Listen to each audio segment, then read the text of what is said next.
Yeah, so I think if you sort of read Hind Swaraj as a very simplistic text, it appears to be like a kind of a anti-industry, anti-technology, very sort of almost a silly kind of a tract. But actually, if you read it deeply and then read it in the context of how Gandhi wrote it, to me it actually has incredible relevance now. I think it's the essence of Hind Swaraj is to talk about how a civilizational ethos can actually lead to well-being when it's connected to its historic roots and it's looking at the future based on those historic roots and combining culture, society, well-being, relationships, economy in one sort of holistic, vision. And if one sees it like that, then what is said about technology and what is said about industry and so on kind of falls into place, because all of these things are things that need to have basic human values, basic principles. And when technology or industrialization or so-called development kind of goes out of sync with that, is when Gandhi is very strongly against it. So I think the core to me is human values of what a well-being vision could be. Now, in terms of the relevance for today, I think if you look at it, basically what's happened in the last few centuries, but especially the last few decades, and in India, let's say in the last 25 to 30 years, is that industrialized development or globalized development has gone completely out of sync with basic human values. It is leading to ecological suicide. It's leading to mass forms of inequality and deprivation. It's actually impoverishing more people than it's helping the numbers of poor to get above poverty. And it's leading to the sort of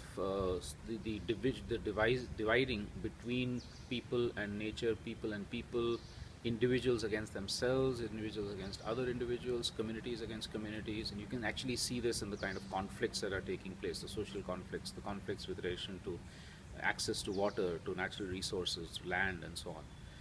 And in that sense, if you actually read Hind Swaraj in the current context, it's actually about stepping back, rethinking this whole project of development that we have, and the sort of a blind faith in technology that we say, science and technology that we have, and saying, what is it that we need to do now to actually get out of the mess that we're in, right?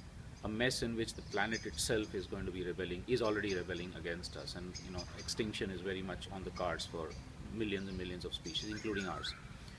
And I think, therefore, if you read Hind Swaraj now in that context, it's really about reclaiming the space of communities and of individuals in the form of Swaraj, which means my rights and my community's rights to determine our own future in a way that doesn't imperil somebody else's future, and in a way that's responsible for each other. So you bring the notion of sort of independence, autonomy, freedom, along with responsibilities and duties in a sort of a holistic, ethical, and even spiritual whole.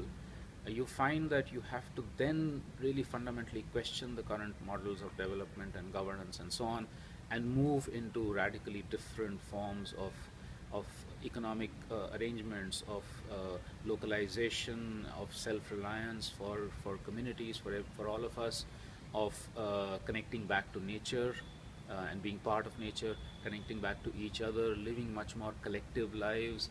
I would say kind of Swaraj combined with, let's say, the African notion of Ubuntu, which is that I am because we are, not because I am because I think, or Buen Vivir in South America, which is about living well with nature, not living well by going shopping. And so I think challenging consumption, challenging the kind of inequalities, challenging the state and its domination of power, challenging private corporations and the kind of domination they have. To me, Hind Swaraj actually brings a lot of these out. Of course, it doesn't have these details. It was written in a different context. But the core of it brings out, and that's why I think it's extreme. It's one of the most relevant texts that we have in the world today.